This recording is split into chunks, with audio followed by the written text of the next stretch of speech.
que contamos con la presencia del doctor Claudio Calabrese aquí en esta sala de Zoom. Bienvenidos a todos, muy buenos días en América, muy buenas tardes en Europa, a esta sesión de nuestro seminario de permanente de antropología filosófica. Estamos en el segundo ciclo de este seminario titulado La persona y los filósofos. Este ciclo busca recorrer la historia del pensamiento filosófico y teológico principalmente alrededor de la noción de persona. El año pasado lo hemos dedicado ya a la filosofía antigua y a algunos padres de la iglesia, especialmente de la patrística griega, y ha llegado el momento de tocar bases sobre el pensamiento de San Agustín de Hipona. Para ello hemos querido invitar al doctor Claudio Calabrese, un gran especialista en el pensamiento de San Agustín, y a quien me gustaría presentar ahora. Em, el doctor Claudio César Calabrese nació en Argentina. Él recibió la licenciatura en Letras por la Universidad Nacional de Mar del Plata en 1984 y el doctorado en Letras por la Universidad del Salvador en la ciudad de Buenos Aires en 1999. En la Universidad de Barcelona, España, obtuvo los títulos de maestro y doctor en filosofía. Desde 2014 es profesor de tiempo completo en el Instituto de Humanidades de la Universidad Panamericana, Campus Aguascalientes, y desde 2017 secretario de investigación de dicho instituto. Es miembro del Sistema Nacional de Investigadores del CONACYT y es responsable de la línea de investigación Mito, Conocimiento y Acción. Su campo de investigación está ligado al neoplatonismo pagano y cristiano, especialmente centrado en la figura de San Agustín. Ha publicado 6 libros, una docena de capítulos de libros y docenas de artículos de su especialidad. Además, entiendo que diriges, Claudio, una revista allí en el Instituto de Humanidades. Sí, eh, y además, pues bueno, nos cuenta Claudio que está trabajando en una nueva traducción del De Trinitate de San Agustín de Hipona. Hace tiempo que esa obra necesitaba ya una revisión, una actualización, y el doctor Calabrese pues lleva ya un tiempo trabajando en ello. Pues bienvenido, profesor Calabrese. Como siempre, vamos a darle a usted primero la palabra y para que exponga su presentación. Y después de eso, les pediremos a los asistentes que levantando la mano con la herramienta de Zoom, por turnos, les podamos ir dando la palabra para ya tener un diálogo durante una horita o el tiempo que nos quede. Muchas gracias a todos por venir. Bienvenido, doctor Calabrese, y adelante, tiene usted la palabra, por favor.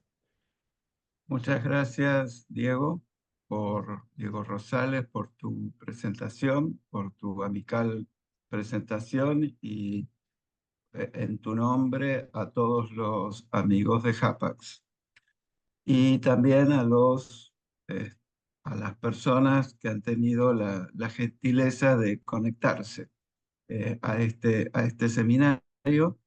Yo voy a hacer la presentación de la antropología agustiniana bajo el título Despliegues y repliegues de la noción de persona en San Agustín.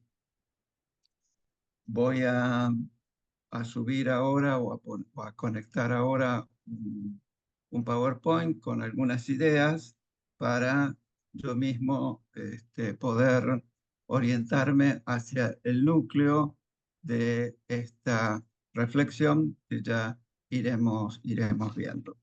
Entonces, ahí teníamos el título de la ponencia. ¿Por qué este título? San Agustín es un pensador que ejerce su tarea intelectual a lo largo de 40 años. A lo largo de 40 fructíferos años de magisterio, de profesor, digamos, de grammaticus, que es una especialidad en el comentario de textos latinos, el grammaticus, la enseñanza de la gramática ligada a textos y a la explicación de textos. Esto es un dato sumamente importante porque las artes del grammaticus van a aparecer más tarde. Entonces, es un gramático, es una persona ligada a, profundamente involucrada a los movimientos religiosos, culturales e intelectuales de su época. Está en el corazón de estas disputas y es un corazón y una inteligencia abierta a las novedades. Y en este transcurso vamos a ver profundos cambios en él. Y después vamos a continuar, forma parte de de una secta religiosa, místico-gnóstica, los maniqueos. Con ellos permanece a lo largo de 10 años y esto lógicamente deja huellas en su pensamiento. Y luego tenemos su conversión, el comentarista de textos bíblicos, el obispo, es decir, toda una serie de instancias que en su vida se van superponiendo y que, sin embargo, no, como hace, como hace cierta crítica, sin embargo, no hay muchos Agustines. Hay un Agustín profundamente eh, involucrado con su propia búsqueda, después vamos a ampliar esto, que va recibiendo los influjos de su ambiente y los va modificando, y va modificando su pensamiento, pero siempre con una profunda unidad de pensamiento.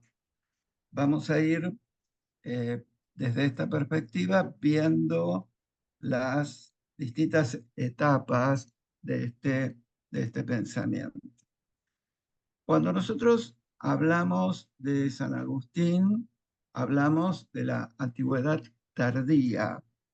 La antigüedad tardía es una estrecha tierra de nadie que recorre entre los primeros cimbronazos, primeros graves cimbronazos del Imperio Romano, hasta el ingreso en lo que después vamos a conocer como la Edad Media. Los historiadores hablan de antigüedad tardía entre el siglo III y el siglo VI, VII, algunos hasta la consolidación del Islam. Es una época de profunda incertidumbre porque el mundo latino, la Roma latina ha caído y con ella entra lo que después vamos a conocer como Europa en un profundo caos, caos político. Los germanos han impuesto un nuevo orden que se va sintiendo por ejemplo, a la tradición le gusta señalar que el día de la muerte de San Agustín es cuando los vándalos toman Hipona. No sabemos si fue así, pero son lecturas que va sugiriendo la tradición y eh, San Agustín está en este mundo convulsionado tratando de encontrar explicación en todo sentido. San Agustín es un autor, como como se sabe, es un neoplatónico, y esto implica que toda la realidad está profundamente involucrada entre sí.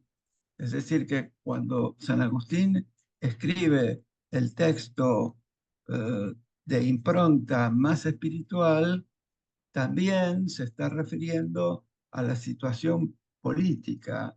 Y cuando escribe La ciudad de Dios, también su persona está profundamente involucrada.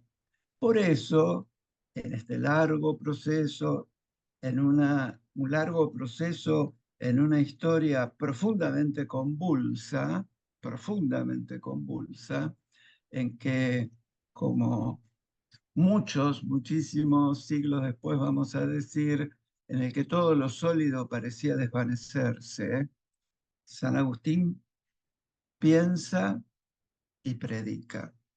Por eso el título, Despliegues, la noción, San Agustín nos trae la noción de hombre, de anthropos, de la cultura antigua, se encuentra con la noción de persona, que es propiamente cristiana y que es ajena al mundo clásico, y entran en contacto así dos mundos que para nosotros representan algún tipo de continuidad, un tipo de continuidad, me corrijo en lo que dije, un tipo de continuidad evidente, pero que no es tan evidente.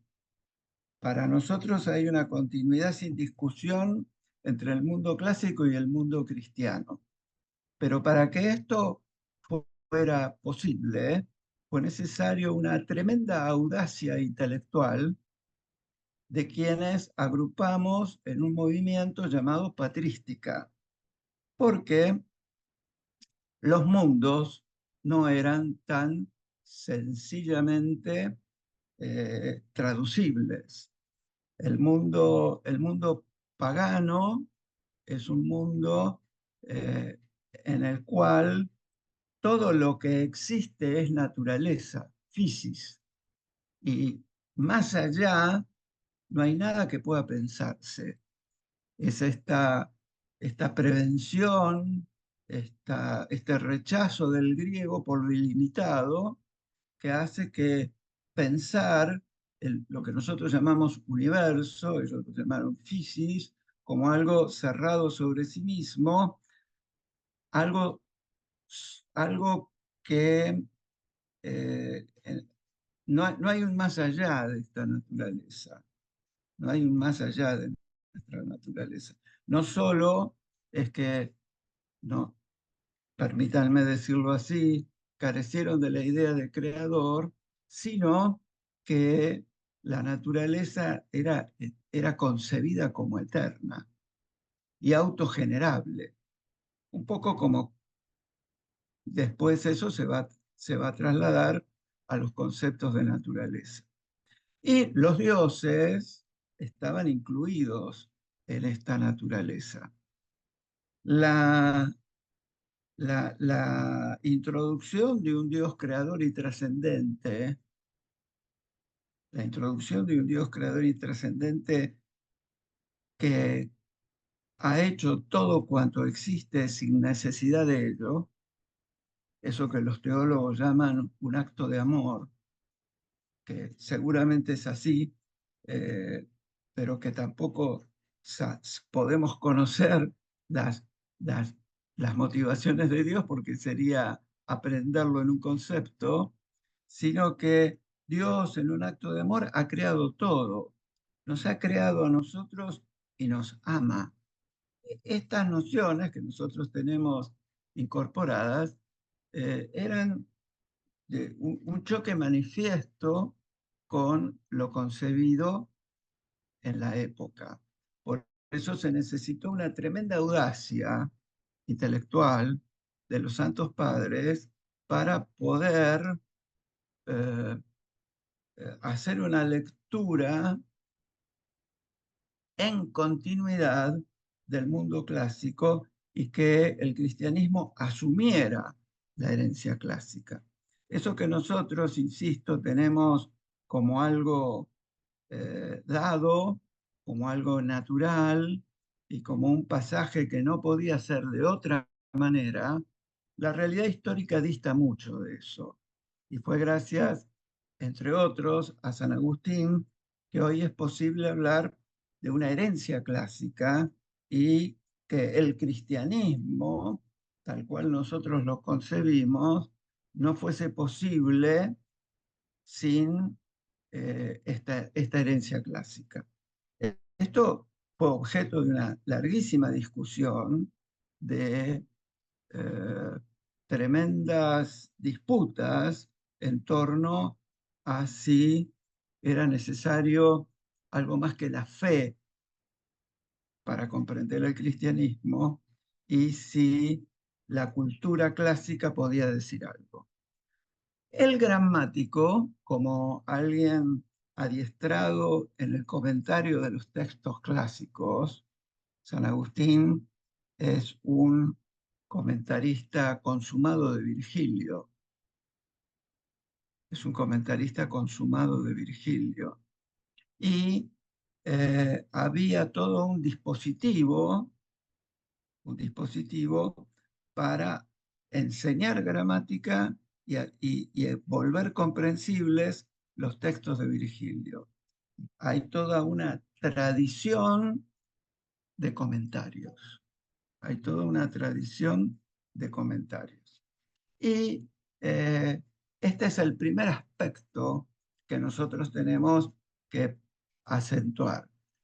San Agustín viene del magisterio de la gramática latina.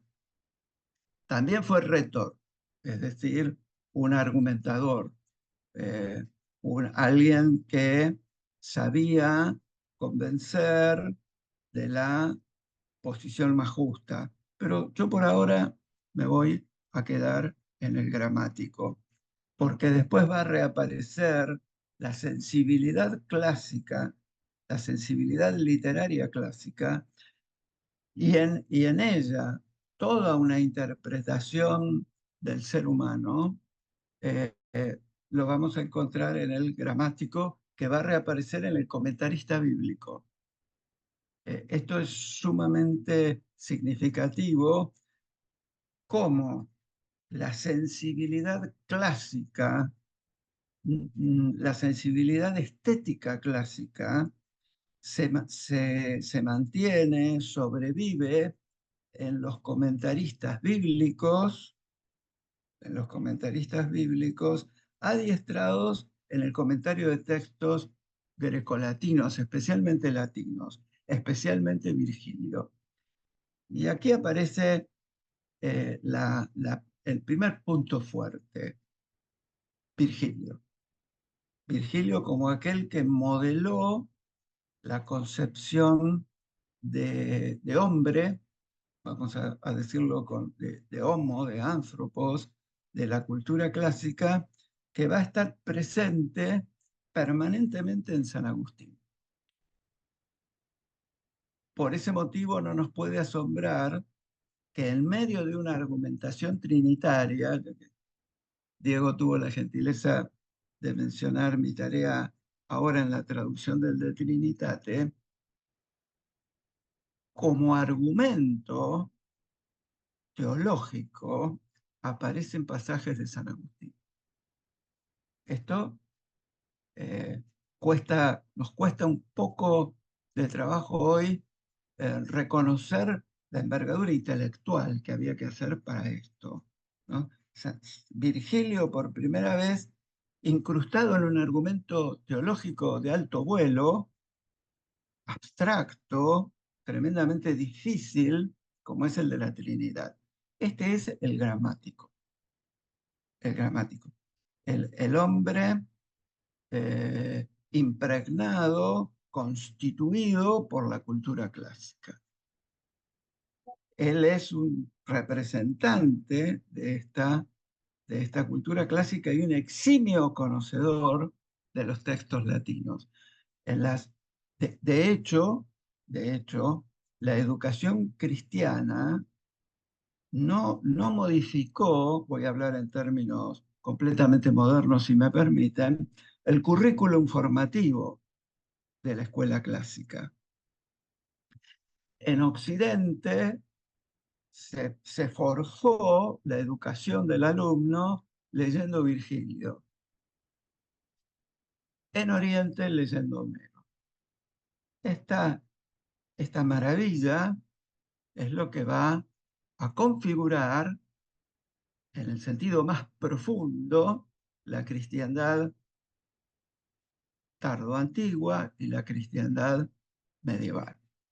Para no extenderme en este tema, y por eso me he ido haciendo esta guía, también tenemos que tener en cuenta que San Agustín vivió un cristianismo conflictivo. Nosotros tendemos a verlo como aquí lo he mostrado a San Agustín, con un corazón en llamas, con sus vestes de obispo, y eh, nosotros tendemos a tener una idea de esta naturaleza de San Agustín. Pero también convendría recordar que en este conflictivo cristianismo de San Agustín, el primer sacerdote que ordena es su propio hijo. Esto también lo tenemos que tener en cuenta. En su época de estudiante, cuando gracias a recursos que no son de la familia, porque la familia no podía pagarle viviendo en Madaura, eh, eh, no le podían pagar sus estudios en Cartago. Cuando consigue esos recursos, eh, mm, él va a estudiar, va a hacer sus estudios de gramático en Cartago, y ahí entra en contacto con una forma de religiosidad muy, muy difundida en todo el Imperio Romano, que es el maniqueísmo. Él va a permanecer entre los maniqueos por 10 años, por 10 años. Y en esta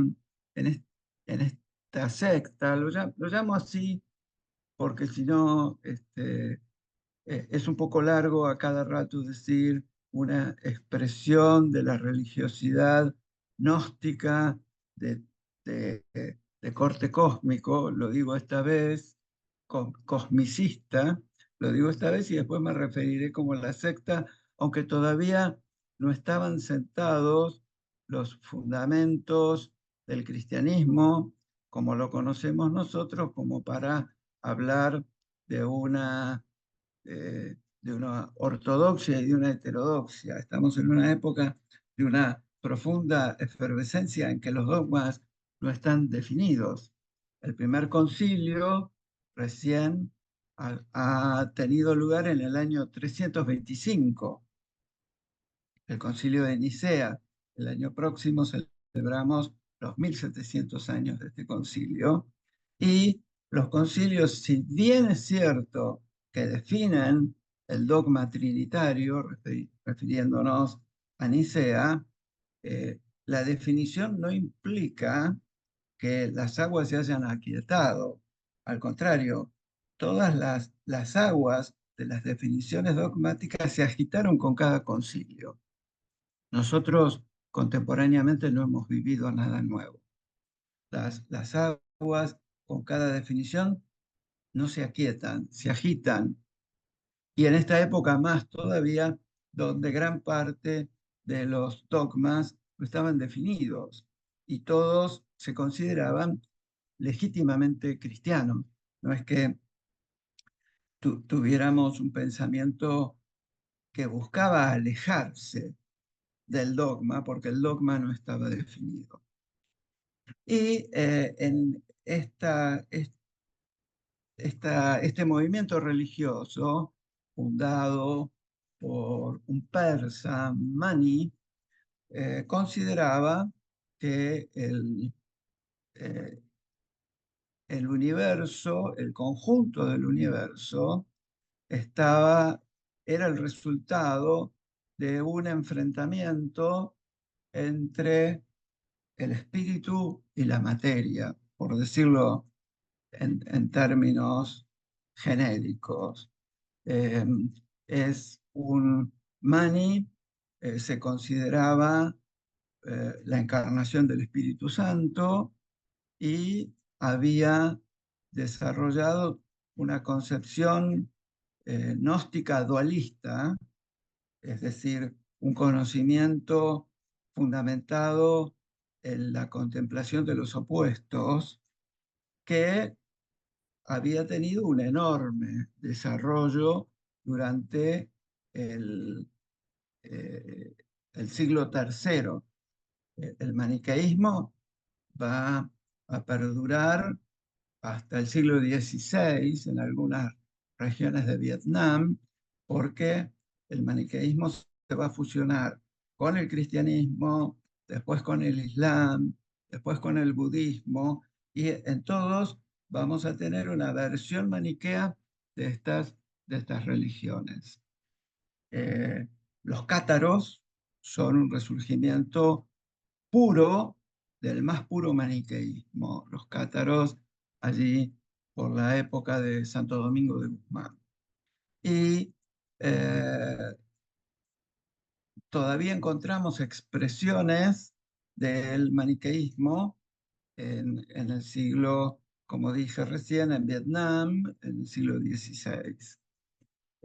La concepción antropológica del ser humano es fundamentalmente gnóstica. Quiere decir que el alma, lo voy a decir en términos platónicos, pero entiéndanlo por favor en sentido religioso, es eh, el alma es prisionera de un cuerpo y purga un castigo en el cuerpo. El mito gnóstico maniqueo, va a decir que en un principio, antes del principio, este es el giro que le gusta usar en los salmos, en los salmoi saracotoi, saracotón, perdón, estos salmos que hablan del peregrinaje del alma, dice que en un principio, antes del principio, eh, el cosmos estaba organizado al sur por la materia que estaba continuamente en pugna consigo misma. Hay jerarquías de demonios, hay un señor de las tinieblas, etcétera, etcétera, que en esta confusión en un momento asciende en medio de la confusión de la materia y contempla la luz, el mundo de la luz, que justamente gobierna con su infinita bondad el Padre de las Luces. Y al instante las tinieblas desean poseer la luz. Hay una, una larga exposición de los salmos maniqueos en estos salmos que se han conservado en lenguaje copto, en el cual se habla de el ascenso a la luz de las tinieblas, el Padre de la bondad, que no está preparado en su infinita bondad precisamente para la defensa, las emanaciones que van surgiendo y cómo él este, es necesario la creación de criaturas para la defensa, cómo éstas son derrotadas por las tinieblas y es necesario la emisión, la creación de una nueva criatura que en Occidente se va a conocer como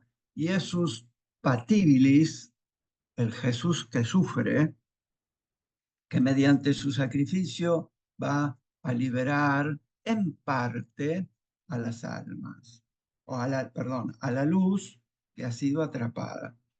En otros movimientos más complejos, esta luz sigue siendo liberada, pero eh, el máximo engaño del señor de las tinieblas es fingirse un Dios bueno, asumir el nombre de Jehová y de hacer la creación.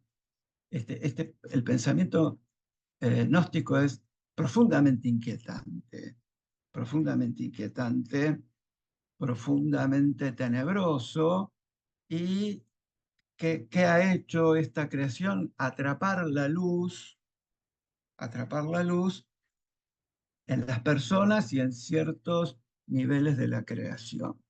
El ser humano, el alma del ser humano es algo que está en él que ansía liberarse del cuerpo, ansía liberarse del cuerpo. Esta liberación se produce mediante oraciones, mediante una dieta vegetariana muy estricta, y el alma volvería a la luz. Para esto es necesario pertenecer a la secta maniquea, tampoco encontramos nada nuevo en esto, y en esta pertenencia, los elegidos, que tienen sus propios obispos y tienen una jerarquía, son aquellos que liberan la luz y ellos mismos se liberan. San Agustín no fue uno de estos elegidos o electi, sino que fue un miembro más alejado de esta secta, aquel que una especie de lector de los textos maniqueos, y estuvo muy cerca de esta secta. Sin embargo, pronto vio las contradicciones eh, que en el mito, después de todo era un mito, no tenía y no era un tratado de filosofía, no tenía por qué no contradecirse, pero las contradicciones golpean fuertemente a Agustín, y después de varias disputas y de entrar en discusión con los maniqueos, eh, desecha la enseñanza fundamental de los maniqueos, que se concentra en que primero hay que entender a Dios para después creer. San Agustín va a dar vuelta esto, y nosotros ya sabemos, apoyándose en el texto de Isaías 9, ahora no recuerdo el versículo, me parece que es 9:14, pero si alguien busca este, en ese padre que es Google, lo va a encontrar. Es necesario creer para entender. Este texto, que encuentra su sustento en Isaías, en realidad es una inversión de aquello que lo aleja del maniqueísmo. Cuando se aleja del maniqueísmo, porque no lo convence fundamentalmente esta fórmula, la rechaza, entra en un estado de escepticismo, del escepticismo antiguo, en el cual no es posible conocer nada. No, no podemos estar seguros de que aquello que conocemos sea tal cual nosotros lo conocemos. Esto va a traer también una duda profunda acerca de si es posible o no el conocimiento del ser humano en cuanto ser humano y en cuanto estructura viviente, más allá de su organicidad. Es decir, para decirlo en términos modernos, la palabra que usa San Agustín es mens, que es una de las tres formas que usa San Agustín para alma. Pero mens se acerca más a conciencia. Esta idea del Agustín escéptico es sumamente importante, primero porque va a ingresar, va a introducir el escepticismo dentro de la filosofía cristiana, porque No se trata de creer por creer, va a decir San Agustín. Creer no es creer cualquier cosa. Creer no es ser crédulo. Viene de esta época. Y viene también de una formulación de la naturaleza humana como peregrino. La idea de peregrinaje, que es una idea obviamente bíblica, obviamente paulina, San Agustín ya la traía del maniqueísmo, en el cual eh, el alma transitaba por esta angustia profunda de un mundo sacudido por la lucha inacabada entre el bien y el mal y por la esperanza de, llegado el momento final, de poder volver al mundo del Padre de las Luces. Esta estructura escéptica, nacida a partir del, de su contacto con el maniqueísmo, su crisis con el maniqueísmo, su paso por el escepticismo, para nosotros es fundamental porque incorpora la duda al filosofar cristiano y la duda acerca de la naturaleza humana en el filosofar cristiano. El paso siguiente, disculpen ustedes el esquematismo al que me obligo para hacer esta exposición y llegar al creyente, el paso siguiente es el neoplatónico. San Agustín eh, no es maniqueo, eh, permítanme decir que duda del escepticismo, en una joya escéptica, duda del escepticismo, y en esa época él eh, vive con una mujer con la cual ha tenido un hijo. Lo digo así porque ha tenido la delicadeza de muy varonil, de no decir su nombre. Y porque cuando San Agustín no solo se convierte, sino que descubre su vocación sacerdotal, en Confesiones, tal vez en uno de los momentos más profundamente espirituales y románticos, en el sentido genuino del término, me da miedo usar la palabra romántico, eh, se separa de ella y dice que ha tenido que colocar en su corazón un hierro candente para separarla de ella.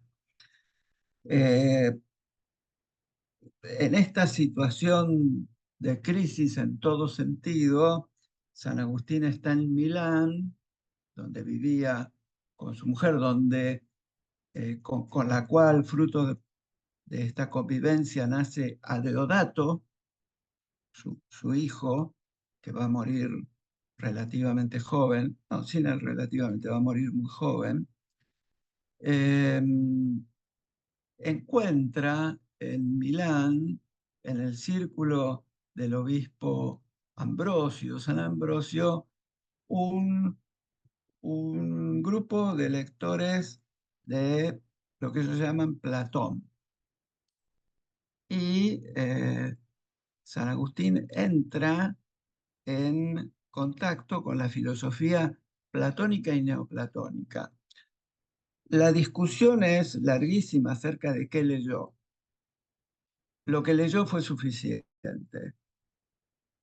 Lo que leyó es evidente que tenía a mano algunos textos de Platón traducidos por Cicerón y por su amigo también rétor Mario Victorino, quien al parecer tradujo parte de las Eneadas de Plotino, que evidentemente están presentes en su pensamiento, y aquí surge o resurge el cristianismo que le había enseñado su madre Mónica, Santa Mónica, al cual él nunca este, había, ¿cómo diríamos? Había aceptado plenamente porque Él había leído las escrituras y a las escrituras le faltaba, dice maravillosamente, la dignitas ciceroniana, la dignidad del estilo ciceroniano. Es cierto que eh, los textos que nosotros, lo que ha quedado de los textos de aquella época, previos a la gran traducción de San Jerónimo, son textos muy literales y bastante pobres. Pero digamos que el problema de San Agustín era otro, y eh, con la interpretación del mundo neoplatónico tiene un acercamiento a su fe, un nuevo acercamiento a su fe, y se da ese proceso que eh, conocemos como la conversión, que culmina, les diría, culmina semióticamente en el jardín de Milán, cuando él escucha esta canción de niños, Tole et lege, toma y lee, era una nana de niños que se ve que estaban justamente cantando por ahí. Él abre y el texto comienza abre con las letras de San Pablo, las cartas de San Pablo, y comienza eso que llamamos conversión. Por supuesto que no es un proceso que se da ahí, que se inicia ahí, sino que San Agustín ha querido, me permito interpretar, ha querido señalar la providencia de la conversión y ha puesto en el mismo nivel de, eh, de providencia su conocimiento de los textos neoplatónicos. Aquí se configura el creyente, el creyente. Cuando nosotros pensamos en el creyente, eh, en italiano hay un giro que dice, cuando se refieren a alguien que ha escrito mucho, escribió como un San Agustín. San Agustín ha escrito inmensidad, una inmensidad. Y cualquiera de sus textos podrían servirnos de referencia. Yo he elegido un texto sin duda emblemático, que es el texto de Confesiones. Confesiones. Eh, Ustedes han tenido a su disposición uno de los libros, el libro cuarto de Confesiones, en el cual San Agustín inaugura como creyente un género literario que ha tenido un enorme éxito, inaugura el género literario de la confesión, en el cual eh, resulta curioso que se confiese a Dios que todo lo conoce, pero la idea es precisamente de ese examen de conciencia. Y en ese examen de conciencia desfila su vida. Y esta es en íntima perspectiva, es, surge la antropología, eh, la antropología agustiniana, que asume todas las instancias anteriores. Y el, el gran giro que encontramos en esta obra es el, eh, eso tan difícil de traducir y que yo me voy a detener en ello, es mi magna quaestio factus sum, quaestio, la idea de quaestio. Antes tenemos que decir, ustedes han leído con seguridad el capítulo, que eh, la muerte de un amigo lo, lo pone completamente en crisis. Y en esta crisis eh, surge esta expresión magna quaestio, un gran problema. En la traducción de Bach van a leer un gran lío. Me hice un gran lío para mí mismo.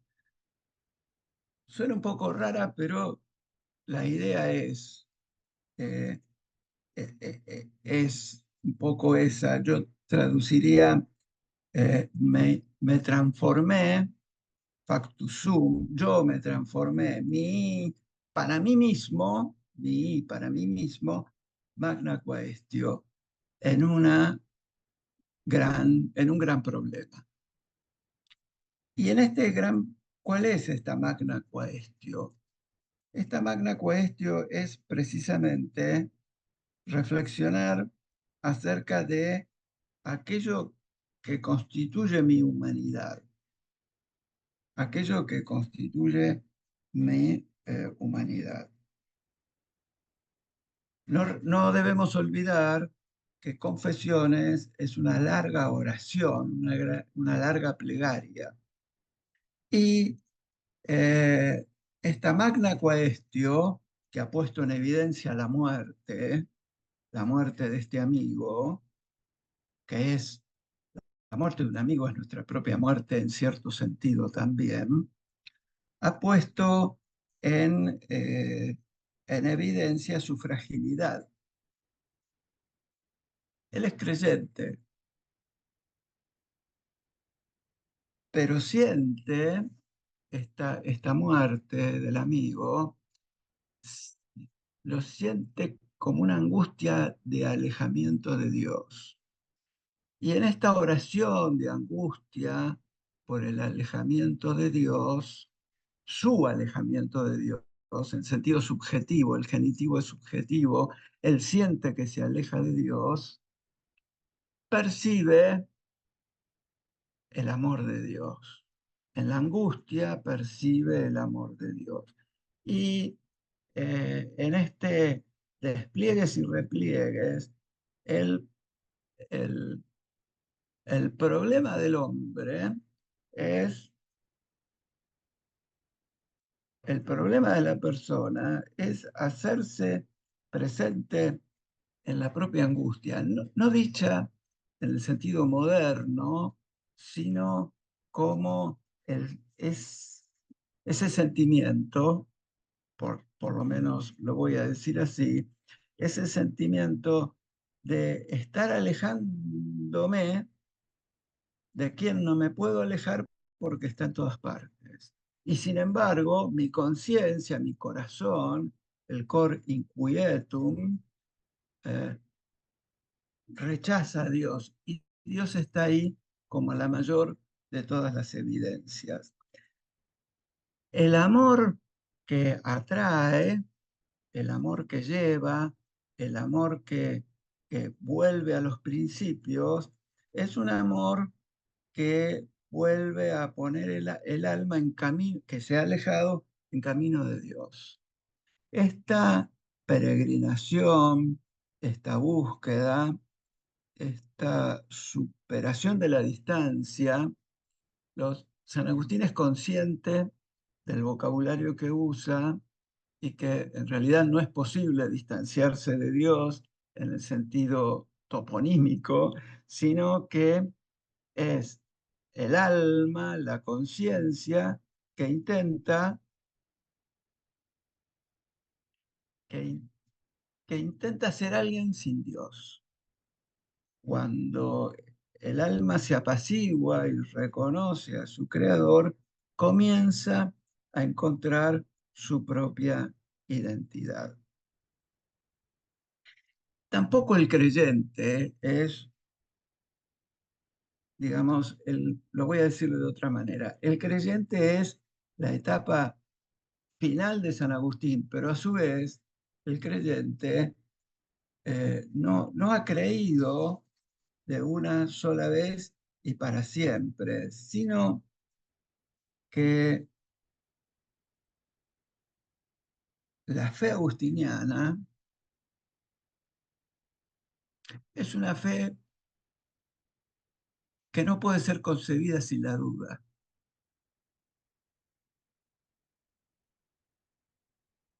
Dios está ahí, pero ¿cómo está?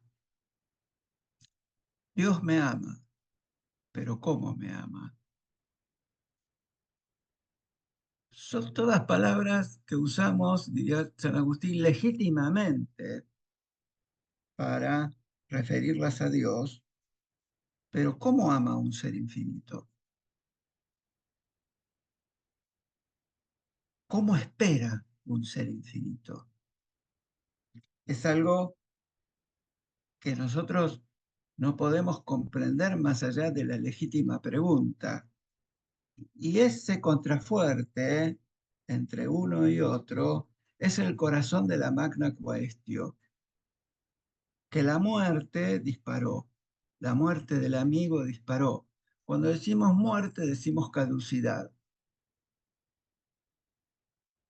La conciencia de que lo que amamos puede desaparecer, va a desaparecer. Magna Quaestio.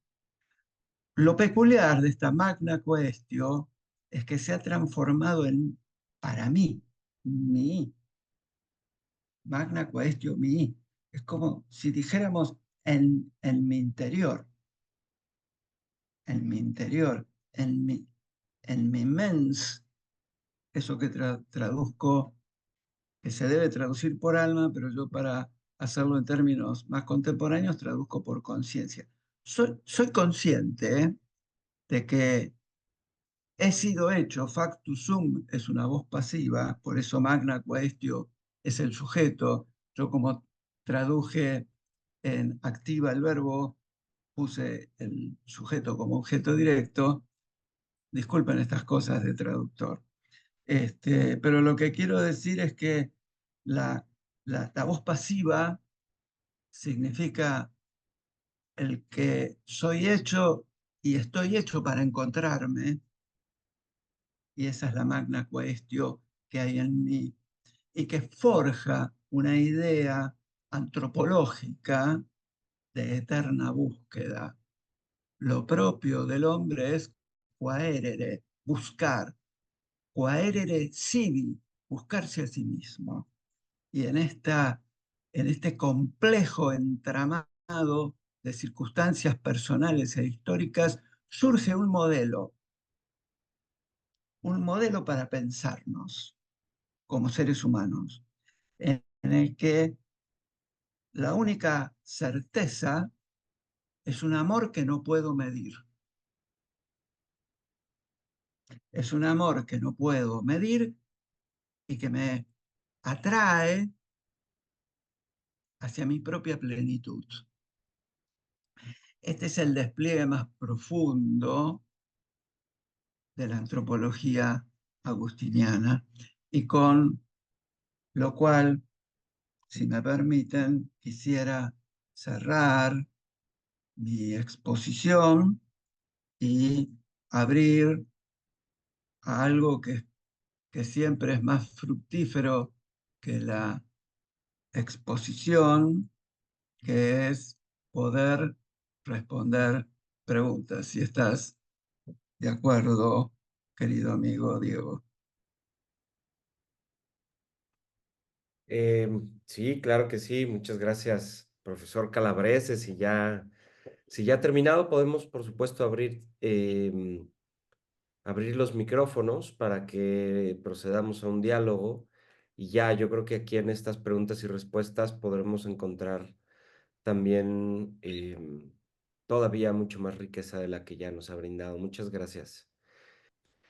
Pues adelante, Juan Pablo, por favor. Muchas gracias, Diego. Bueno, ya antes me he presentado, pero bueno, me vuelvo a presentar. Soy aquí investigador en APATS y simplemente tenía una pregunta para ti, Claudio. En primer lugar, pues muchas gracias por la exposición porque ha sido muy clara.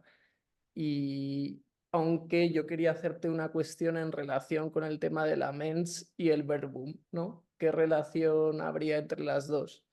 Es decir, si el verbum ya está presente de alguna manera en esa mens o realmente está presente, como tú has señalado antes, en la forma de esa ausencia. O sea, no sé si la pregunta va por buen camino o no va por buen camino. Simplemente quería entender justo ese punto. Y nada, muchas gracias de nuevo. No, mira, Juan Pablo, las preguntas siempre van por buen camino. Las que pueden estar descaminadas son las respuestas. Pero la pregunta es muy importante.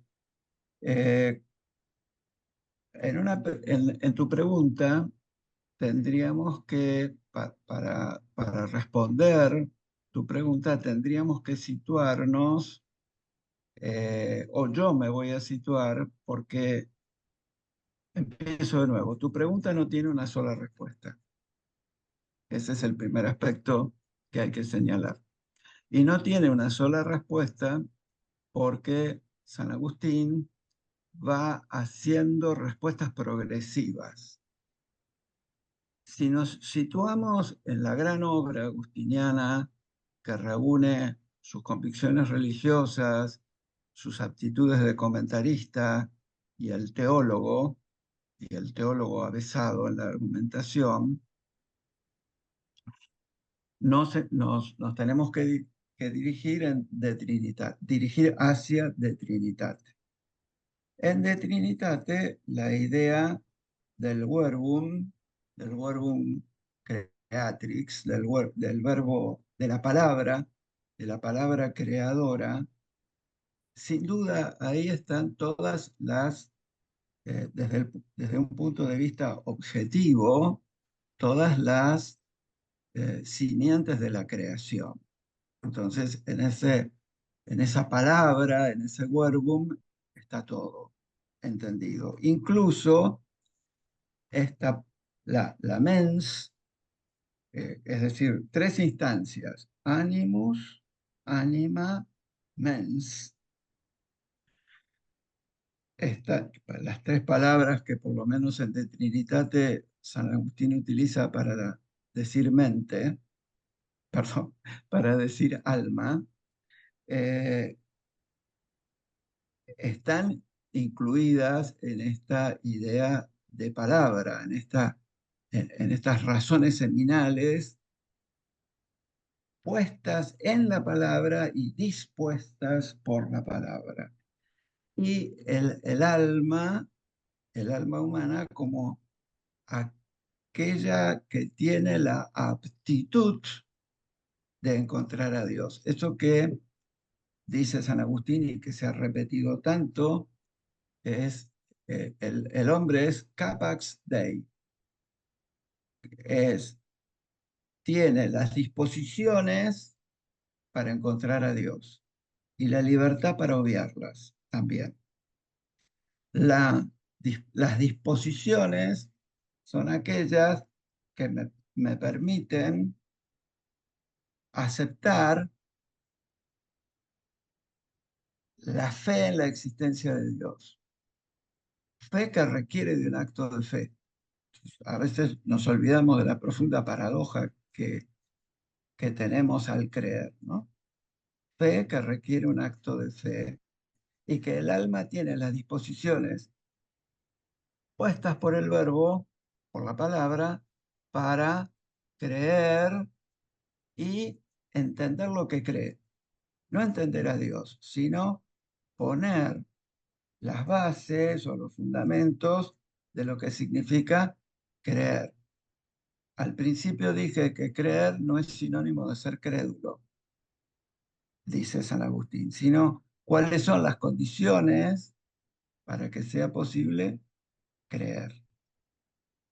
De esto también se ocupa la mens y en colaboración con esa otra capacidad que es la ratio, la razón, para poder, eh, para tener, pa- para saber la coherencia de lo que se cree, para conocer la coherencia de lo que se cree, ya que lo otro es inaccesible, está por encima de las capacidades de la mens o de la ratio, está por encima, pero lo que hacemos es, eh, dicho casi kantianamente, la condición de posibilidad de su existencia.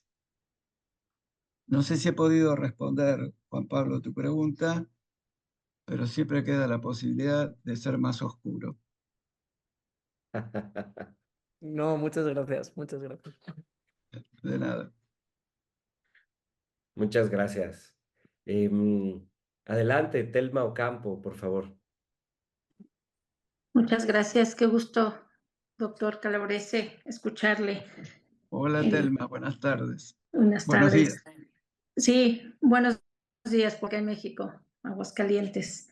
Sí, Yo leyendo el texto me generó una duda cuando San Agustín habla de la virtud y el vicio, porque justamente creo que es en su época del maniqueísmo, no lo sé, pero habla de la unidad y lo múltiple, que lo ve como eh, un versus, ¿no? Una contradicción, pero me gustaría un poquito si se puede profundizar en esta afirmación, ¿no? Porque incluso habla de la mónada y la diada. Y me genera sí. un poco la inquietud entre la unidad y la multiplicidad. Digo, pensando un poco después en la Trinidad, que se habla de unidad y multiplicidad, pero bueno, es un poco mi inquietud. Gracias. No, gracias, Telma, por la pregunta. Eh, la expresión agustiniana es una...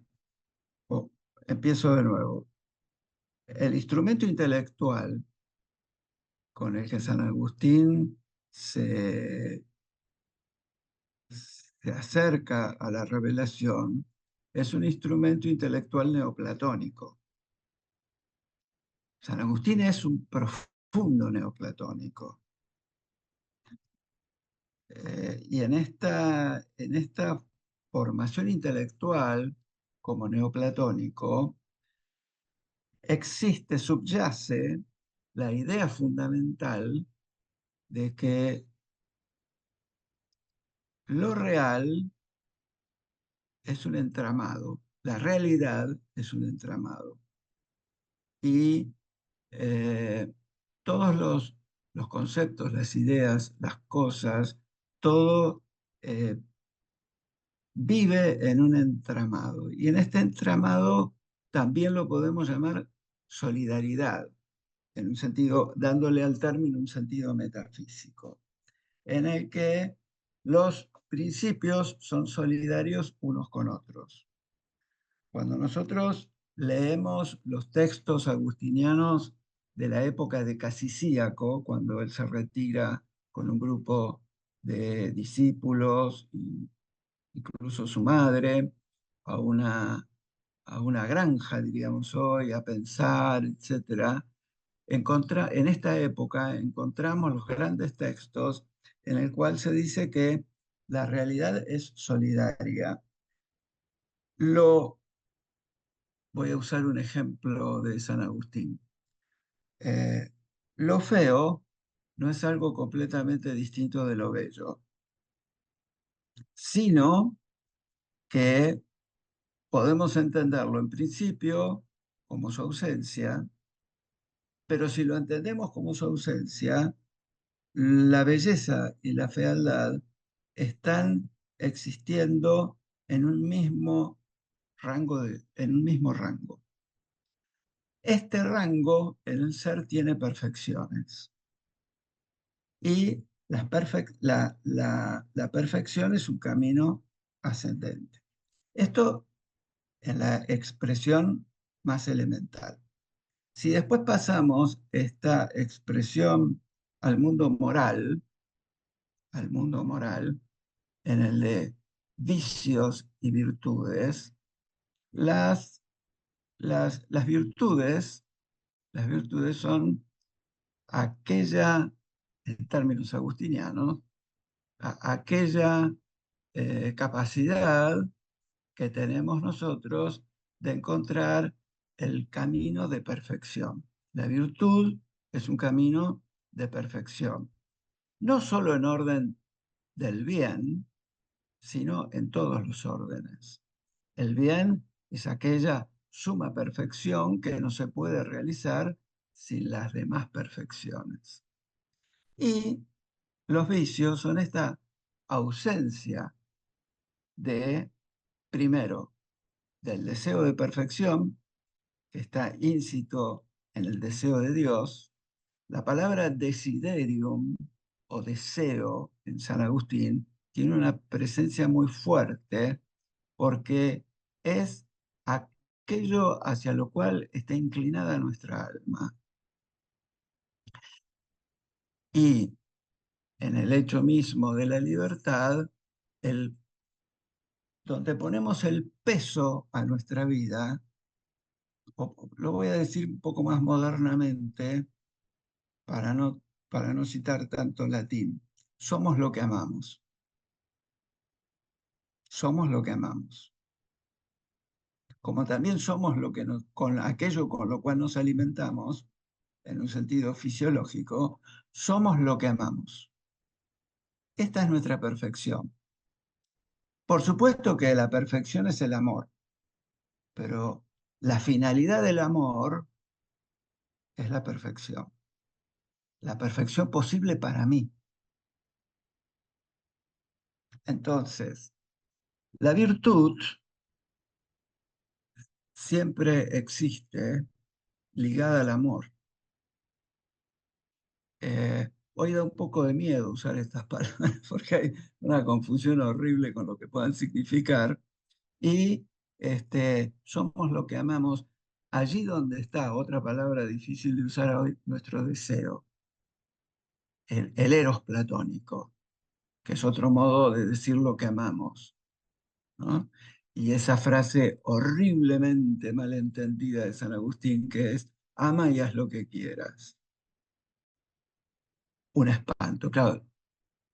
Inmediatamente antes, San Agustín ha hablado de amar a Dios. Ama a Dios y haz lo que quieras, lógico. Pero sin ese genitivo, o ese acusativo, perdón, a Dios, la frase carece de sentido agustiniano. Entonces, la virtud es la corporización, permítame la forma de decirlo, del amor. El modo en cómo nos amamos, es decir, no hay nada posible bueno, dice San Agustín, sin que nos amemos a nosotros mismos. Esa es la primera virtud. Y el amor con que nos amamos, amar a los demás. Esta es básicamente la idea agustiniana de virtud.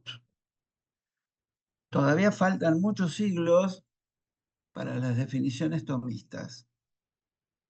San Agustín todavía no ha tenido necesidad de mayor definición en el sentido último. Vamos a encontrar muchas reflexiones agustinianas sobre la virtud, la virtus, como capacidad moral, y no nos olvidemos que es un platónico, y como neoplatónico está todo íntimamente vinculado, que es también un poco parte de la respuesta anterior. Siempre que San Agustín trata un tema, cualquiera este sea, por la coherencia de su pensamiento se siente obligado a exponerlo todo. ¿Por qué? Porque es un pensamiento neoplatónicamente considerado solidario. Esta es la respuesta que tengo, Telma.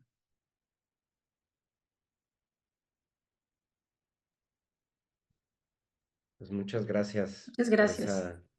por esa enriquecedora respuesta y abundante. Em, y gracias, Telma, por plantear tu pregunta. Damos la palabra a Arturo. Si pudieras presentarte, por favor, decirnos en dónde vives, a qué te dedicas y plantear una pregunta concreta. Tienes la palabra, por favor. Sí, buenas tardes para todos, buenos días para todos, buenas tardes. Vivo en España, en Marbella, y estoy haciendo la tesis doctoral, culminando la tesis doctoral en la Universidad de Almería, justamente sobre Agustín de Hipona y Paulino de Nola, en términos de poder dilucidar e interpretar la noción de amistad epistolar. y poder diferenciarla como una categoría novedosa dentro de la cristiandad tardoantigua con respecto al ideal clásico de la amistad. Fundamentalmente, quisiese hacer una doble pregunta, una doble intervención como sugerencia de la excelente exposición del profesor.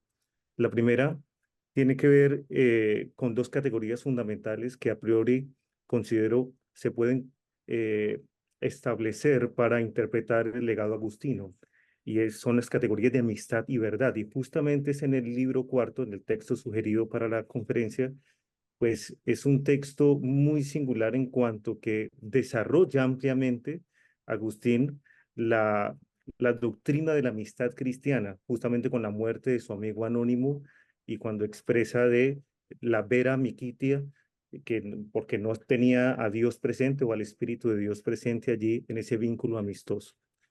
Y la otra tiene que ver justamente con el dolor por la ausencia de ese amigo, por la muerte de ese amigo querido, que lo desarrollaba muy bien el profesor, con el tema de la Magna Quaestio. Entonces, la pregunta mía tiene que ver es, ¿hasta qué punto se puede dilucidar una noción antropológica de Agustín bajo la perspectiva de amistad? Es decir, vemos que en el decurso vital de Agustín, en todas sus fases, en todas sus etapas, en todos los lugares donde estuvo, siempre la presencia de sus amigos fue un tema importantísimo, fundamental. Siempre fue fundamental y él mismo lo expresa en sus escritos, en su epistolario, por ejemplo, en las mismas confesiones, siempre habla de Nebridio, Alipio, siempre está allí presente Romaniano, está Licencio, siempre lo acompañaron en las diversas etapas de su vida. Entonces, ¿hasta qué punto la amistad de alguna u otra manera puede desentrañar en Agustín cierta forma sutil de antropología, como un ser sociable, como un ser afectuoso, el hombre como un ser que necesita inexorablemente de otro ser humano para poder trasegar en la vida? Y lo otro es, como consecuencia de la ausencia de la amistad, en este caso la irrupción de esa amistad con el amigo anónimo, es la pregunta. El profesor hablaba allí de la angustia como una puerta de entrada a la noción de persona. Y justamente eso es lo que, por ejemplo, Martin Heidegger sobre todo periodo preser y tiempo, en los problemas fundamentales de la fenomenología, toma esos textos. Yo soy un peso para mí, por allá del libro 10 de las confesiones, y yo soy un problema, pero Heidegger lo traduce como yo soy una cuestión, una pregunta, pero una pregunta en el sentido de interpelación existencial.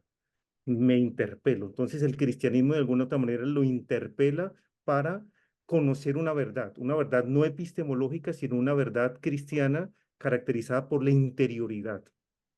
Entonces, yo quisiese saber hasta qué punto esas nociones de amistad y verdad, de acuerdo con las investigaciones del profesor, pueden servir de alguna otra manera para cimentar una antropología desde Agustín. Muchísimas gracias.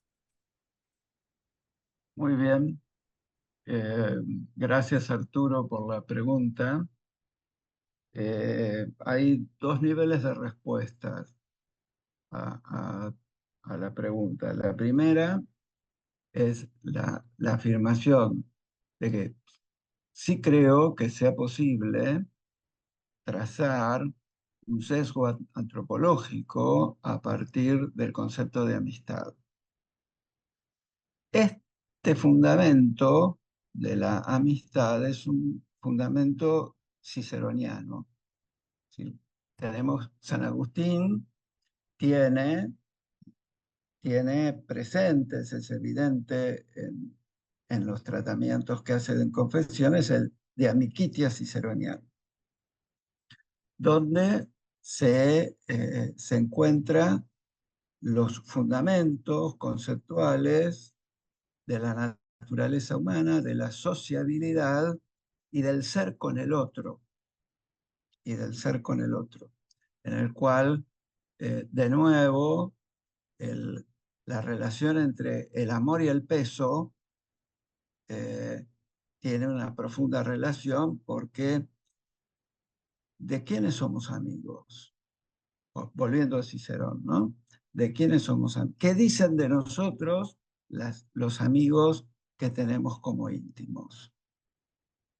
En este sentido, es posible desentrañar una antropología que se mueve en el conjunto de las reflexiones ciceronianas, que, digamos, en Cicerón, como pensador ecléctico, hay tantos elementos platónicos como aristotélicos, ¿no? Platónicos, aunque los elementos aristotélicos, en el que nosotros después vamos a leer en la Ética Nicómaco, todos estos temas, no se conocen en la época de San Agustín.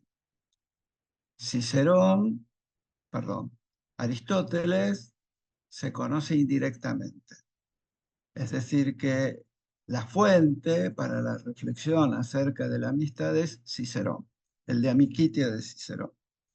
Esta amistad que va a la peculiaridad agustiniana es que esta amistad va a ser pensada, considerada, aún cuando sea un tipo de amistad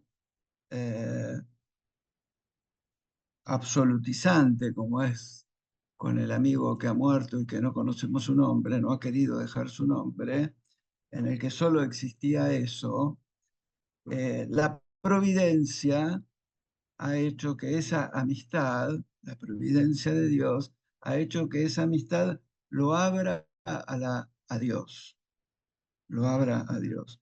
Entonces, sería algo así como la amistad en Dios, la amicitia in Deo, que las circunstancias han abierto y que la han puesto en movimiento.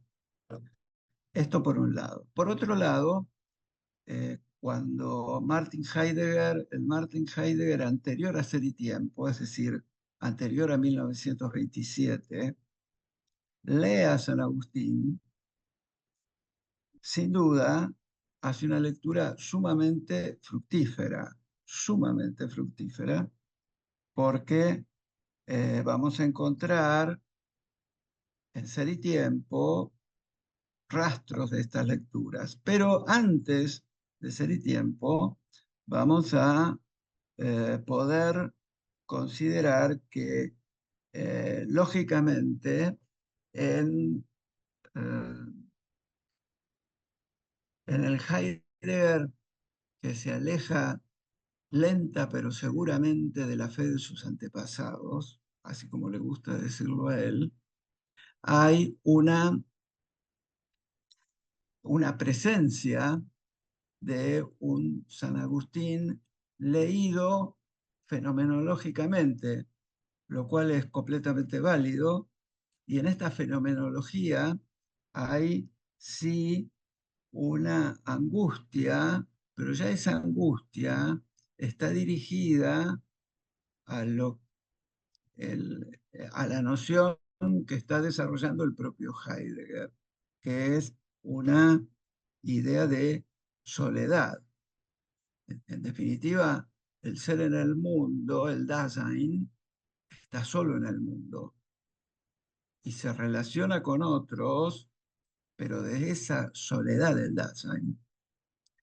Es una interpretación completamente nueva de San Agustín, fructífera para la fenomenología, evidentemente, que todavía no ha hecho el paso de Ser y Tiempo, pero que está a medio camino, está alejándose de la fe de sus mayores y todavía no ha encontrado la modulación de su propia voz. Estos cursos son entre 1919 y 1922, más o menos. Entonces, sí está encaminándose ante esta dirección donde el Dasein está solo, es decir, depende de sí mismo. Y no hay intelectualmente establecido como premisa intelectual la existencia de Dios en diálogo con esa soledad, que es lo distintivo de San Agustín. Esto es lo que podría responder Arturo. Muchísimas gracias. De nada. Muchas gracias, Arturo. Pues adelante, Juliana, tienes la palabra.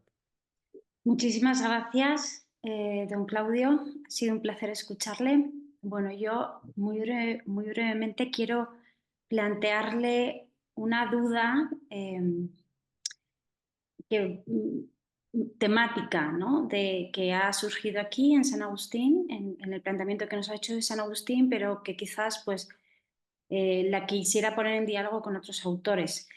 Es decir, al final de su exposición ha planteado la pregunta de que Agustín se pregunta, ¿no? ¿Cómo ese Dios infinito ama? ¿No? ¿Cómo ese Dios infinito se comunica? ¿Cómo ese Dios infinito es? Y que la angustia es el detonante, ¿no? Que casi se identifica con la identidad humana que le abre, que le lanza a la búsqueda al ser humano, ¿no? Sin embargo, me da la sensación, me da la impresión, corrígeme si me equivoco, que en esta lectura de la identidad humana y de la infinitud divina y de la relación que se establece entre ambas realidades, Dios y criatura humana, está profundamente marcado el apofatismo, ¿no? La distancia infinita. Tanto que da la sensación de que se desdibuja la idea de semejanza y de imagen del hombre, que tiene el hombre en sí mismo de Dios, ¿no? O al menos, ¿cómo la explica Agustín? Es mi pregunta, ¿no? Es cierto, ¿no? Que ese apofatismo, esa ansia, ¿no? Ya está presente muy posteriormente después en toda la mística del siglo de oro, ¿no? San Juan de la Cruz en Cántico Espiritual, ¿a dónde te escondiste, amado? Me dejaste concebido. Como ciervo huiste y era sido habiéndome herida, ¿no? Hay una ausencia que clama, ¿no? Y que lanza al ser humano, al alma, a Dios. Pero al final del cántico hay comunión con Dios, hay matrimonio espiritual. ¿En San Agustín encontramos eso? Es mi pregunta. Muy buena tu pregunta. Llamo buenas a las preguntas para las cuales no tengo respuesta. No, la pregunta es, la primera fase de la respuesta es que San Agustín no es un místico. Puso las bases para la mística con el libro 12 de Genesis ad Litteram. San Agustín pone las bases intelectuales de la mística. Santa Hildegarda de Bingen es una lectora evidente del libro 12 de Genesis ad Litteram. La primera afirmación entonces es que Agustín no es un místico. Cuando decimos que no es un místico, estamos diciendo, lo voy a decir mejor, no tenemos pruebas de que sea un místico, no sabemos. No tenemos pruebas de que haya sido un místico, no sabemos. Como si el cántico es una prueba del don de San Juan.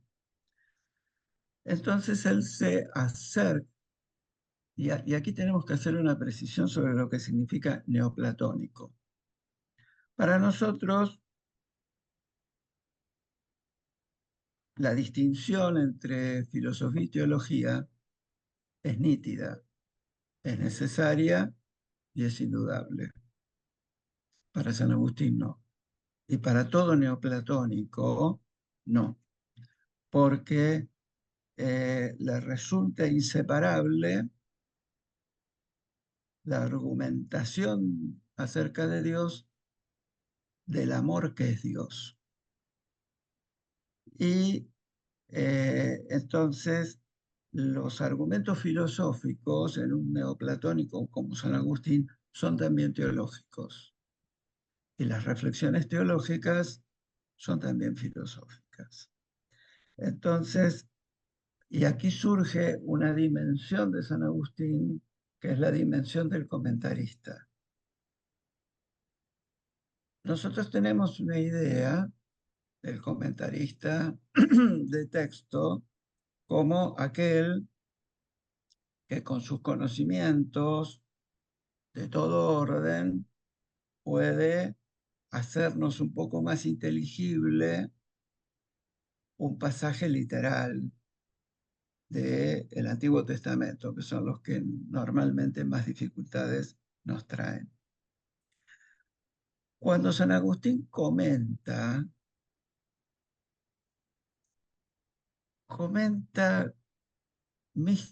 dice el místico modo.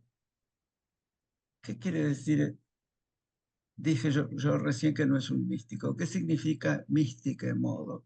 Significa que interpreta con el amor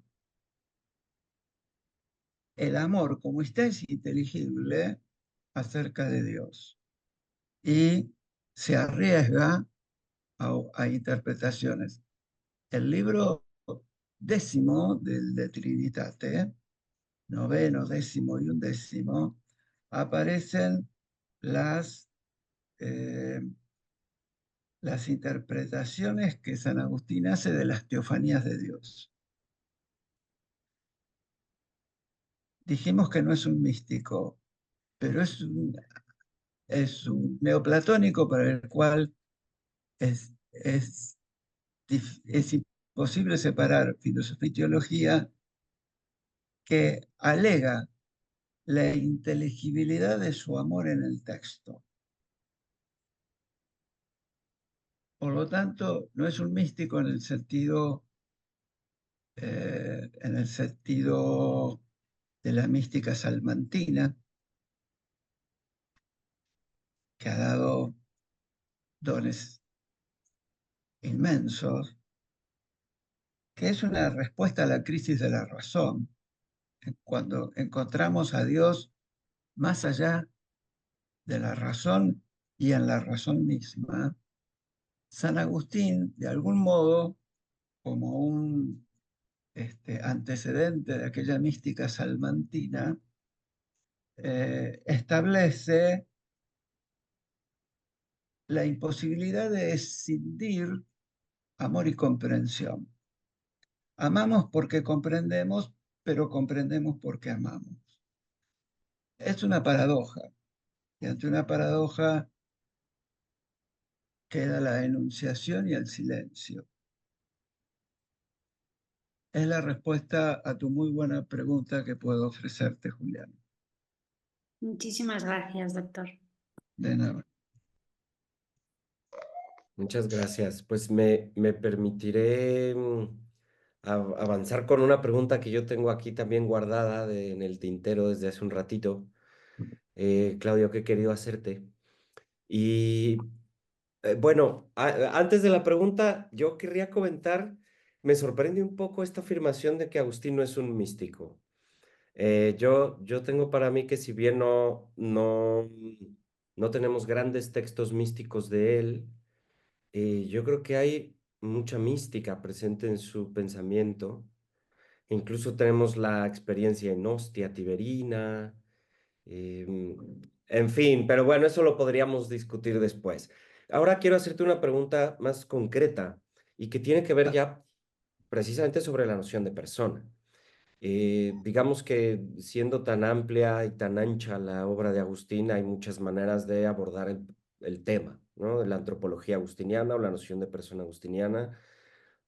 Creo que el abordaje que nos has presentado ha sido sumamente interesante, especialmente por em, la originalidad de San Agustín en problematizar la libertad de cara a un Dios que le ama y que pues esto arroja una antropología del enigma, del misterio, en donde el ser humano deja de ser objeto y naturaleza. Em, pero yo querría preguntarte qué hay o cuál es tu punto de vista, además ahora que lo estás traduciendo, sobre el debate que hay acerca de la noción explícita de persona y el uso que de ella hace San Agustín en el De Trinitate para explicar las relaciones entre las personas divinas. Bueno, eso es una redundancia, ¿no? La noción de persona para explicar la relación que es cada persona divina. Es todo un desarrollo muy complejo, pero digamos que San Agustín tiene aquí un papel muy interesante, muy complejo, a veces paradójico, por no decir contradictorio, en entender la noción de persona como una relación, cuando habla de la Trinidad, ¿no? Padre es relación, Hijo es relación, amor es relación, y a eso le llama persona. Pero también entiendo que es de los primeros que usan la noción de persona para referirse al ser humano. Abraham, Jacob, cada uno en su singularidad es persona, eh, pero en un sentido relativo. Eh, entonces, simplemente quiero escuchar tus impresiones o tu posición respecto de el gran debate, ¿no? Sobre si Agustín es un sustancialista o es un relacionalista respecto de la noción de persona, eh, si encuentras elementos para poder hacer una definición al respecto y porque la teología oriental critica a Agustín de sustancialista, pero para la teología latina, Agustín es el primer crítico del sustancialismo. Entonces, en fin, escucharte sobre ese tema, ¿no? Que quizás es un poco más técnico, pero me interesará mucho conocer tu punto de vista al respecto. Bien, gracias, Diego. En principio, sobre la primera parte de si es un místico o no, San Agustín, creo que eso tendríamos que conversarlo, platicarlo en persona y con un vaso de buen vino, como dice Berceo, ¿no? De acuerdo, totalmente. Para encontrar inspiración, porque es un tema muy difícil y se requiere inspiración extra. Así que eso quedará pendiente para una plática con un vaso de buen vino. Eh, para responder a tu pregunta, en realidad tenemos que retroceder a Mario Victorino, que es el traductor, uno de los traductores de los cuales echa mano San Agustín. Hay una larga cuestión entre si San Agustín conocía o no el griego. Podemos decir que, creo poder decir que lo leía con cierta dificultad, pero lo leía, pero que las peculiaridades, los aportes propios del griego se le han escapado. Entonces él depende de las traducciones que hace Mario Victorino, traduciendo el de Trinitate. San Agustín duda permanentemente en cómo traducir usía y duda en cómo traducir prosopon. Prosopon, sí, dije bien, prosopon. ¿Cómo traducirlo? Y cuando dice esencia, duda acerca de si la palabra esencia puede ser aplicada a Dios. Entonces yo a tu pregunta diría que San Agustín es una cuestión que San Agustín a sí mismo le queda abierta. No encuentra, eh, para él el latín es una lengua pobre respecto del griego. Entonces hay un giro muy de Lucrecio que es exper nomen, es decir, la pobreza de nuestras palabras. Y no queda satisfecho con ninguna. Si debería responder la dirección del pensamiento de San Agustín, más allá de esta problematización de los términos y de hacer un esfuerzo por encontrar la traducción correcta, yo diría que San Agustín de ningún modo es substancialista. Creo que su preocupación es que la traducción latina no lo haga caer, esto obviamente es mío, no de San Agustín, en una posición con la cual no se siente cómodo. Él, este, él a cada momento pone el acento en las relaciones. Sin embargo, a cada momento también recuerda que estamos hablando de Dios y que entonces todo este vocabulario que nosotros usamos está bien, es lo posible, pero esto para mí es lo más complejo. Todo lo que podamos decir de Dios ya no es Dios. Todo lo que podamos decir de Dios, eso ya no es Dios, dice San Agustín. Entonces, nos vamos acercando con un vocabulario posible a, a poder establecer un cerco, cercar la idea de Dios, cercar la idea de Dios. El núcleo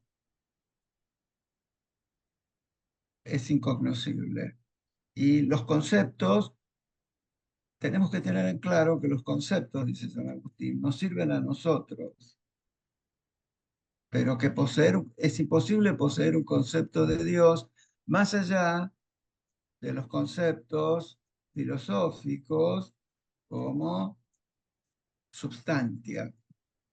Bueno, está bien, decimos que Dios es substantia,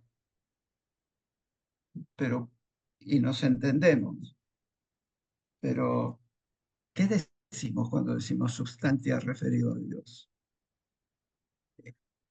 Y que a su vez, ¿cómo entendemos los accidentes de esa sustancia? Dios puede tener accidentes, lo usamos para comprender lo que de suyo es incomprensible, y entonces sí, sustancia está bien, pero Dios no es sustancia. Accidente está bien porque nos permite comprender, pero no podemos pensar que en Dios haya accidentes. Es una cuestión sumamente difícil poder establecer un andamiaje intelectual en San Agustín que pase de aquella famosa afirmación, una cosa es creer y otra es ser crédulo. Creemos y tenemos un fundamento intelectual para distinguir que creer, otra frase de San Agustín, creer no es creer cualquier cosa. Y nos vamos acercando. Pero el núcleo es lo luminoso, es Dios, es lo santo. Y esto no lo dice Agustín, me atrevo a agregarlo, para eso el silencio. Y ahí, pero dejo constancia de que es necesario el vaso del buen vino, ahí tenemos un elemento más a tu favor, Diego, para la mística del silencio en San Agustín. El silencio como mística.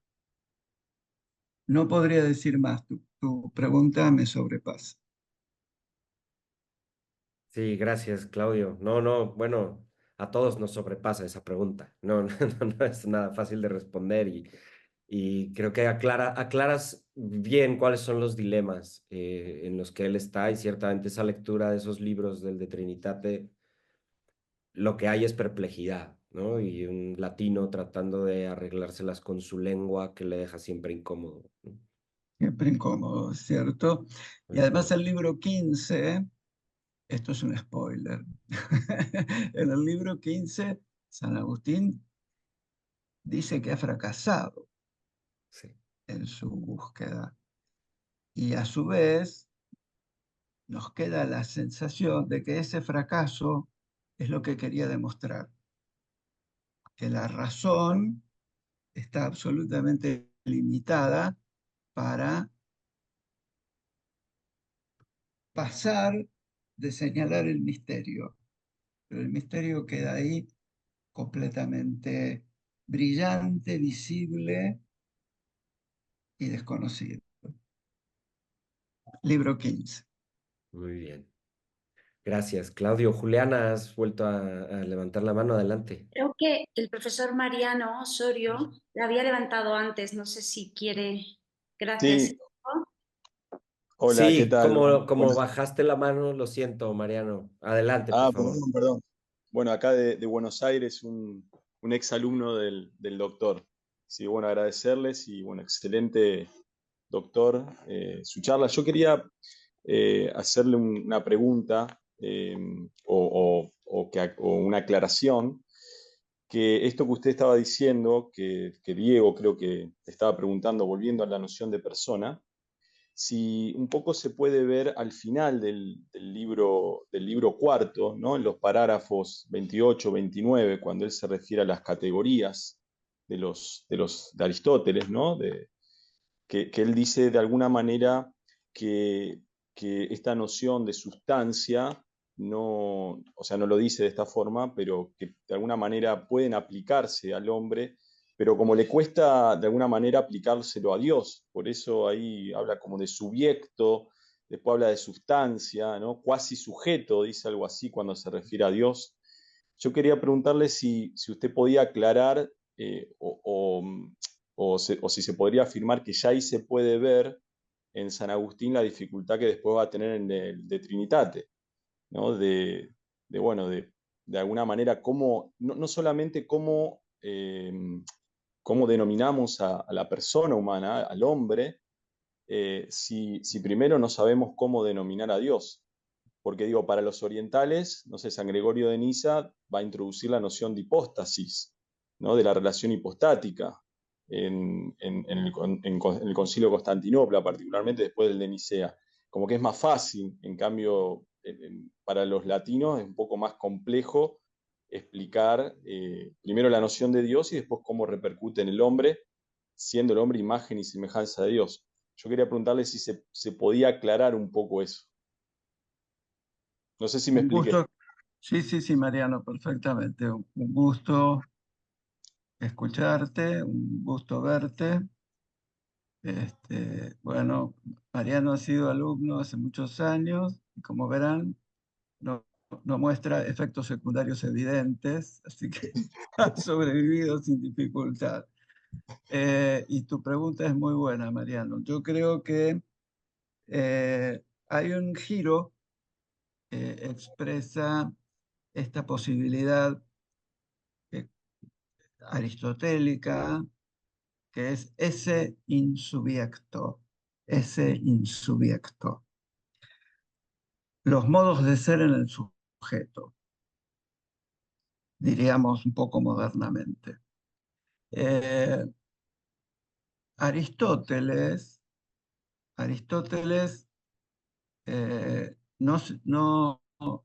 las obras de Aristóteles en la época de San Agustín no se conocen.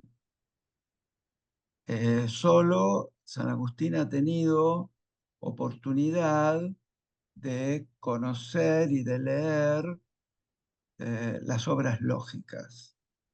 Esto se ve en De Magistro y fundamentalmente en el texto de gramática, que es un texto de tardía atribución a San Agustín.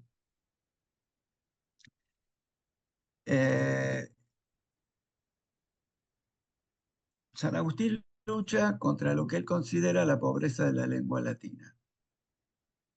Y Aristóteles va a aparecer en los comentaristas neoplatónicos de Platón, pero no citado como tal, sino como la sangre que le corre por las venas. Entonces, hay evidentemente conceptos aristotélicos que se han fundido en el comentario de Platón. Bueno, de hecho, en apretado resumen, eso sería el neoplatonismo, ¿no? Y la noción de sustancia, le trae muchos problemas a San Agustín. Él quisiera no usarla, de hecho lo dice. No tengo otra palabra para decir esto, quisiera no usarla, pero no tiene otra palabra. Y hace una serie de precisiones. Tú citaste una, Mariano, que es el cuasi substancia. Esta palabra aplicada a la noción de persona, en el sentido trinitario, hace que tenga escasas posibilidades de expresión de aquel fenómeno. Utilizado en el ser humano, tiene una mayor factibilidad de explicación. Pero yo creo que el giro en el de Trinitate más efectivo en ese punto es ese insuiecto. Y porque también tenemos que aceptar